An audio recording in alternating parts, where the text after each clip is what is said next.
ఎంత పంపించారా? 10 లక్షలు పంపించాడా? ఏమైందిరా వాడికి?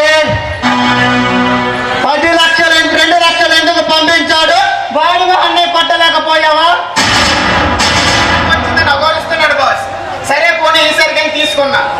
వాడొక నక్క నా కొడుకు. అంతా పోను వాడికి 5 లక్షలు మిగులుతుంది. అది నమ్మి నువ్వు మాసపోయావు. నష్టం వచ్చిందని అగోరిస్తున్నాడు బాస్. పోలీసులకు మామూలు పెరిగిపోయి ఖర్చులు పెరిగిపోయిన గోల పెడుతున్నాడు. మనం పంపించిన సరుకు ధర పలకలేదంట. ఆ మాట మరోసారంటే వాడి పేక నరికేస్తా. మల్లాడ వల్ల తగ్గించి పంపించిన మంచి గంధపు చక్కరాది పలకలేదంటే వాడంతా కేటు నా కొడుకు. నువ్వు ఆలోచించు. వాడు అబద్ధం చెప్తున్నాడు నాకు కూడా తెలుసు బాస్. కానీ ఏం చేయను, గట్టిగా నిలదీయడానికి మనం చేసేది పబ్లిక్ వ్యాపారం కాదు కదా. అలా అని లక్షలు లక్షలు మింగేస్తుంటే చూస్తూ ఊరుకోమంటావా? వాడి పచ్చి నెత్తులు నాటు సారలో కలుపుకొని తాగేస్తా. ఈసారి వాడు గట్టిగా చెప్తాను బాస్. పేమెంట్ తీసుకోండి. నువ్వు చెప్పడం కాదు, వాడి నా దగ్గరికి తీసుకొని రా. వాడి సంగతి నేనే చూసుకుంటా. ఏం చేస్తారు? ఆగురా దగ్గు. ఇంతకు మన రచయితడు ఏమయ్యారా? మన గురించి పేపర్లో రాసిన నా కొడుకుని లేపేయమని పంపించాను. ఎక్కడ తెచ్చారా వాడు? సారీ బాస్, ఈ విషయంలో మనకి ఎదురు దెబ్బ తగిలింది. ఏంటి?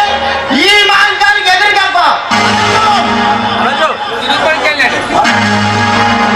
ఆవేశపడకండి బాస్, ఇందులో మన రజగారి తప్పు కూడా ఏం లేదు. పని చేయలేని వెధవ కోసం నీతులు చెప్పకు.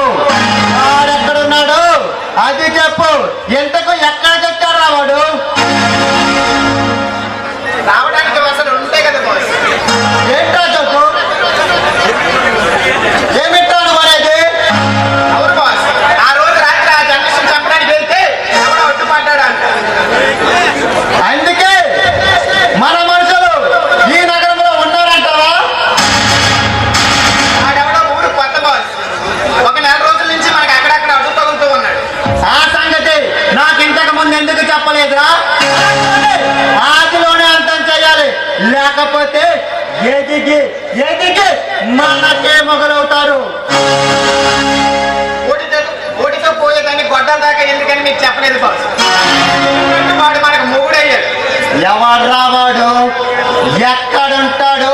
ఏం చేస్తుంటాడు? ఏ ఊరో తెలియదు బాస్, పేరు మాత్రం రానా. వాడి పేరు రానా అన్నమాట. ఎంతటి మనగాడైనా కావచ్చు, ఎంతటి సమర్థుడైనా కావచ్చు, మనకి అన్యాయం జరిగితే ఈ భూమి మీద వాడి బతకడానికి లేదు. పొట్టను పెట్టుకొని వాడు మనకు తీవ్ర నష్టం కలిగించాడు బాస్. వాడి తల నరికి మీకు గోడగా యుద్ధం అనుకుంటాడు. అలాగే కానీ జగ్గు, నీ సరదా నేను ఎప్పుడైనా కాదన్నానా? ఆ మాత్రం ప్రతీకారం తీర్చుకోకపోతే మనం ఎందుకు, మన ముఠా ఎందుకు?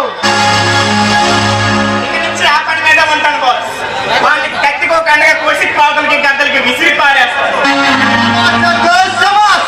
ఆ పట్టుదలతోనే వాడిని పై లోకానికి పంపించి నీ పట్టుదల ఏంటో చూపించు. అలాగే చేస్తాను. ఆగరా జగ్గు. నా